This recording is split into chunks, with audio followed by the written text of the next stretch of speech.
तो guys ethical hacking के सफ़र में आपका बहुत बहुत स्वागत है। आज हम देखने वाले हैं पाइथन में कुछ इंटरेस्टिंग चीज़ें। जैसे कि आप यहाँ पे देख सकते हैं, मैंने एक प्रोग्राम लिखा है। ये प्रोग्राम बहुत ही छोटा है लेकिन आपको समझाने के लिए बहुत काफ़ी है। देखिए यहाँ पे मैंने लिखा है प्रिंट, फिर उसके बाद एक ब्रैकेट दिया है, उसके बाद लिखा है हाउ आर यू। ठीक है दोस्तों, अगर मैं इसे रन करूँ तो क्या होगा, क्या ये आउटपुट देगा हमें, क्या ये हाउ आर यू प्रिंट करेगा? चलिए देख देते हैं। इसके लिए सबसे पहले ये रन बटन पर क्लिक करके आप रन कीजिए। उसके बाद यहाँ पे आप देख सकते हैं, यहाँ पे जो है सिंटेक्स एरर आ रहा है। एरर क्यों आ रहा है दोस्तों? क्योंकि हमने स्ट्रिंग जो है बिल्कुल गलत तरीके से लिखा है। क्योंकि स्ट्रिंग जो है इसको इस टाइप से लिखा जाता है कि उसमें जो भी वैल्यू हो वो कोटेशन मार्क के अंदर आता है। कोटेशन मार्क क्या होता है दोस्तों? आप यहाँ पे देख सकते हैं, कोटेशन मार्क इस प्रकार का होता है। देखिए दोस्तों, हाँ ये वाला कोटेशन मार्क और ये वाला कोटेशन मार्क, ठीक है। तो कोटेशन मार्क के अंदर जो भी वैल्यू आती है, अगर उसे हमें प्रिंट करना है तो दोनों साइड कोटेशन मार्क का लिखना ज़रूरी है, तभी वो स्ट्रिंग बनेगा, तभी वो प्रिंट होगा, नहीं तो हमें एरर दिखाएगा दोस्तों, ठीक है। उसके बाद अगर मैं इसे अब प्रिंट करता हूँ तो क्या ये आउटपुट देगा? ये भी नहीं देगा, क्योंकि हमने एक साइड ही ब्रैकेट लगाया है। दोनों साइड ब्रैकेट लगाना ज़रूरी है, या फिर आप एक साइड ब्रैकेट लगाइए या फिर दोनों साइड नहीं लगाइए ब्रैकेट, ठीक है ना। लेकिन अगर हम इसमें दोनों साइड ब्रैकेट नहीं लगाएंगे तो भी ये एरर देगा, क्योंकि अगर हमें प्रिंट लिखना होता है तो हम सिर्फ दोनों साइड ब्रैकेट लगा के लिखते हैं। तो अगर हमें प्रिंट लिखना है तो हम दोनों साइड ब्रैकेट लगा के उसे प्रिंट करेंगे, ठीक है दोस्तों। तो प्रिंट लिखने के बाद आप एक साइड में दोनों साइड ब्रैकेट लगाइए। यहाँ पे है ब्रैकेट एक और यहाँ पे एक ब्रैकेट, ठीक है। अगर मैं अब इसे प्रिंट करता हूँ तो ये हमें आउटपुट देगा। देखो दोस्तों, रन करने के बाद यहाँ पे हमें आउटपुट दे रहा है हाउ आर यू, ठीक है। और इसके नीचे अगर मेरे को कुछ और चीज़ें लिखना है, ठीक है दोस्तों, क्या जैसे मैं यहाँ पे लिखना चाह रहा हूँ कि हाउ आर यू, और मैं चाहता हूँ कि इसके नीचे कुछ और भी प्रिंट हुआ मिले मुझे आउटपुट, तो मैं लिखता हूँ हाउ आर यू और यहाँ पे लिखता हूँ मैं व्हाट इज़ योर नेम। तो मैंने हाँ व्हाट इज़ योर नेम लिखा, ठीक है। अगर मैं अब इसे प्रिंट करता हूँ तो देखिए दोस्तों, ये फिर से एरर बता रहा है कि क्योंकि जो है व्हाट इज़ नेम, ये जो है बिल्कुल गलत तरीके से लिखा हुआ है। अगर आप चाहते हैं कि इसी लाइन के नीचे एक और लाइन में एक नया शब्द लिखा जाए या फिर एक नया सेंटेंस लिखा जाए, तो आपको कुछ इस तरीके की चीज़ें अपनानी पड़ेंगी। इसे कहते हैं हम लोग एस्केप सीक्वेंस करेक्टर। जैसे कि एक एस्केप सीक्वेंस करेक्टर है /n, ठीक है दोस्तों। उसके बाद आपको जो लिखना होगा उसे प्रिंट कर दीजिए। उसके बाद ये स्ट्रिंग लगा दीजिए, स्ट्रिंग का कोटेशन मार्क बना दीजिए इसको। फिर लास्ट में आपको ब्रैकेट लगाना ज़रूरी है, क्योंकि प्रिंट के अगर हम किसी चीज़ को कर रहे हैं तो ब्रैकेट लगाते हैं दोनों साइड का, ठीक है। तो अगर हम अभी प्रिंट करूं तो ये देखिए दोस्तों, व्हाट इज़ योर नेम, ये लाइन में नहीं हुआ। क्यों नहीं हुआ दोस्तों दूसरी लाइन में? क्योंकि हमने जो है स्लैश जो है उल्टा दिया है,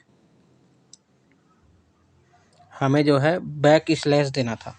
तो बैक स्लैश देने के लिए हम लोग यहाँ पे जो ऑप्शन दिया है ये वाला, हाँ बैक स्लैश, इसको लगा देते हैं। अब अगर मैं प्रिंट करता हूँ तो देखिए दोस्तों, दोनों सेंटेंस अलग अलग लाइन में प्रिंट हो चुके हैं। इसका मतलब ये है कि हम अपने प्रोग्राम में सिर्फ एक चीज़ करेक्टर लगा के, एक छोटा सा वर्ड लगा के, जैसे कि एन हो गया, बैक स्लैश एन हो गया, ये सारी चीज़ें लगा के अपने प्रोग्राम को बहुत ही अच्छे तरीके से बना सकते हैं, ठीक है दोस्तों। अगर हमें 2 लाइन में चाहिए कोई वर्ड तो हमें 2 बार प्रिंट करने की ज़रूरत नहीं पड़ेगी। हम लोग सिर्फ एक बार ही प्रिंट लिखेंगे और यहाँ पे /n लगा के व्हाट इज़ योर नेम या फिर जो भी लिखना है वो लिख देंगे।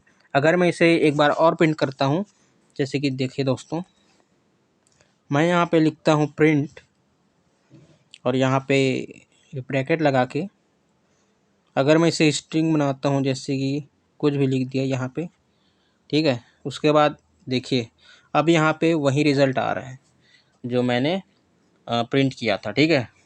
ऐसा क्यों आ रहा है? क्योंकि प्रिंट किया हूँ इसीलिए आ रहा है।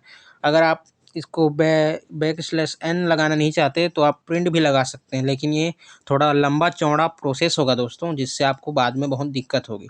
इसीलिए आप ऐसे ट्रिक्स जैसे ये एस्केप सीक्वेंस कैरेक्टर का यूज़ करना आपके लिए बहुत ज़रूरी है। आप चैट जीपीटी में बहुत सारे एस्केप सीक्वेंस कैरेक्टर को सर्च करके उसे यूज़ करके आप देख सकते हैं। ठीक है दोस्तों। और एक चीज़ मैं आपको बता दूं, पाइथन में एक और इम्पॉर्टेंट थिंग होता है, इसे हम लोग कहते हैं कमेंट।